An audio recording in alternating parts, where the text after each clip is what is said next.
something and then sign somebody else's name to it. Why would they do that? Well, you know why. They got somebody's famous name to it. It's got some credibility attached. So that's the pseudepigrapha. Now, under mystery religions, would you please add 3 names? And here are the 3 names. Diana, and what city was she worshipped in? That's right. And so you remember they believed that Jupiter threw down her image from heaven. Probably a meteorite fell and somebody smelted some metal from that and constructed these images. But Diana of the Ephesians. If you would please write down Aphrodite. A-P-H-R-O-D-I-T-E.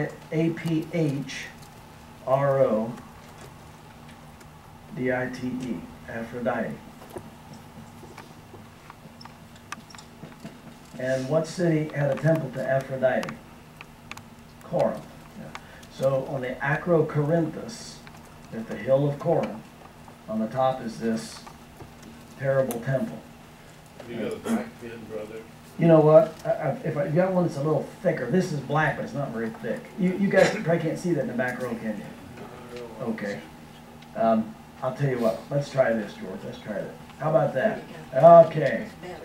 I just wish I'd lifted weights when I was a kid or something. I don't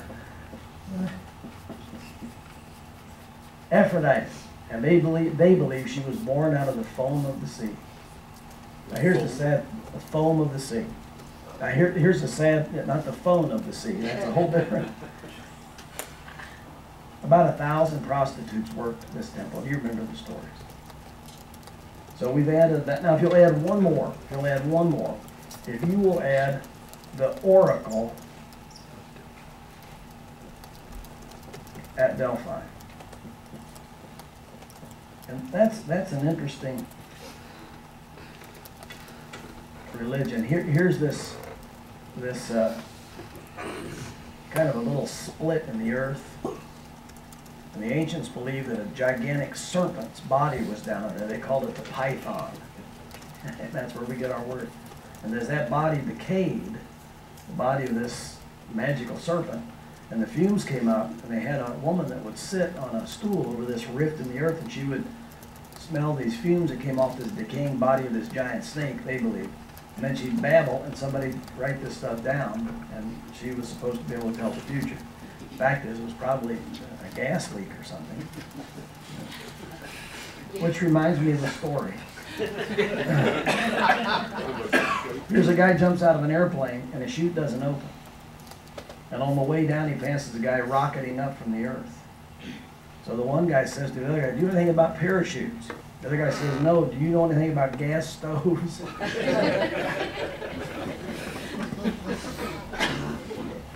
They're not going to get any better. You might as well. All right, so you've written down Diana, Ephesus, Aphrodite, Corinth, and the oracle at Delphi. Now let's take a look at those mystery religions. Now again, with some of these things, you can become an internet expert. If you've got the words in front of you. The only other thing I want you to add is after the word Eleusinian, please write the word mysteries. The Eleusinian mysteries. Now these mystery religions are important in the New Testament.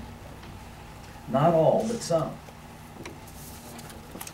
So the worship of Orpheus, Dionysius, the Eleusinian mysteries, the Magna Mater, Demeter, Bacchus, you could write Bacchus in there, B-A-C-C-H-U-S, I believe. Cybele, Mithra, Isis, so forth.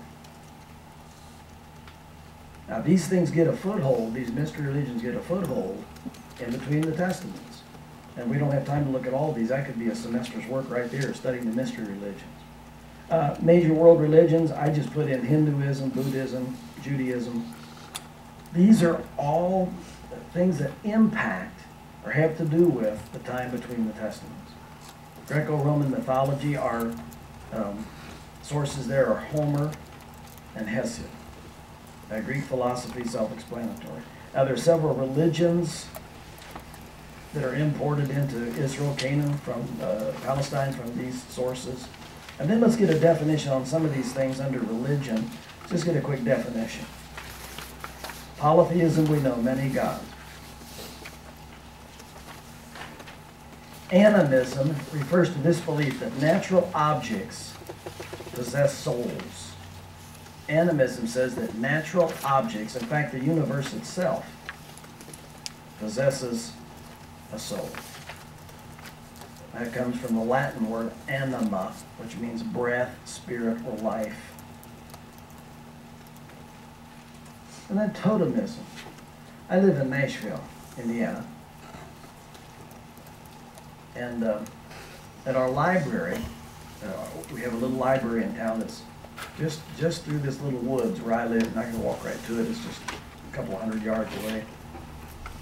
And so I walk through this little woods and go to the library. And in the library's yard, there's a totem pole. And it's a Native American totem pole.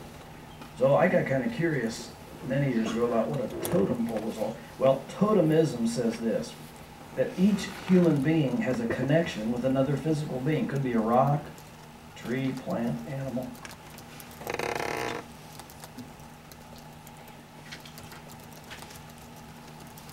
And with that spirit being, you as a human being have a connection. That's why the Native Americans and the Inuit people of Alaska, Eskimos, built these fabulous totem poles and put the familiar spirits on there, which were in the forms of animals, rocks, trees, plants, whatever. So animism and totemism. And then this one is really important, Ma'at. And if you look this up, you'll see that this is an Egyptian goddess. And she represented their concept of truth, balance, order, order in the universe, morality, and justice. Oh, well maybe John, when he wrote about the Word and borrowed that concept, the Logos, from the Greeks, he's telling us that Jesus Christ is the source of truth and balance and order and morality and justice, not Ma'at, not the Greek concept of the Logos, but the real Logos, the real Word, begotten of the Father. But that concept of Ma'at is really important. Now the afterlife, I just put after this many different views. And down at the bottom, next to the bottom, it says good, bad, afterlife. That's a mistake that should have been put with the word afterlife. But there are a lot of different views about the afterlife, a lot of curiosity about the afterlife. I'm reading a book now, it just came out, and it's Harry Houdini's conflict with a so-called witch and fortune teller in Houdini's time, and it's very interesting. You know from your studies that Houdini wanted desperately to get in touch with the dead, and tried all these mediums and wound up exposing all of them as frauds. But nevertheless, there are demonic elements in there as well. But there's a lot of curiosity during the period between the Testaments about the afterlife, and the New Testament writers had to straighten some of that out. The concept of priesthood and temple. And then anthropomorphic deities. You recognize that word as being man-like, anthropos. And so these are gods who are like us. They share the same qualities that we have. There are a lot of anthropomorphic deities mentioned in Greco-Roman mythology. And then divination. We know what divination is.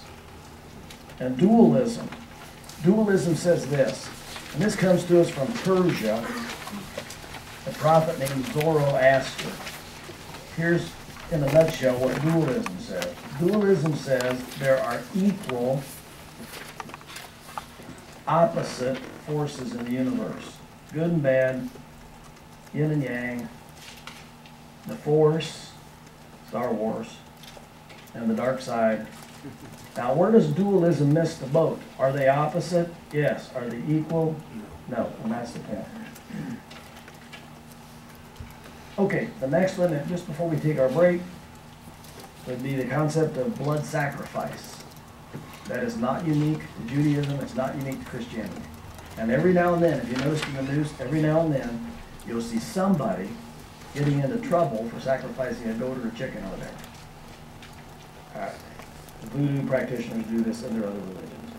And then the last one we'll look at, the last one is the concept of emperor worship.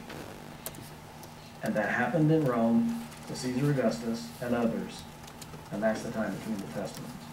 By the way, in modern times, who is the last emperor to be worshipped as divine? Hirohito.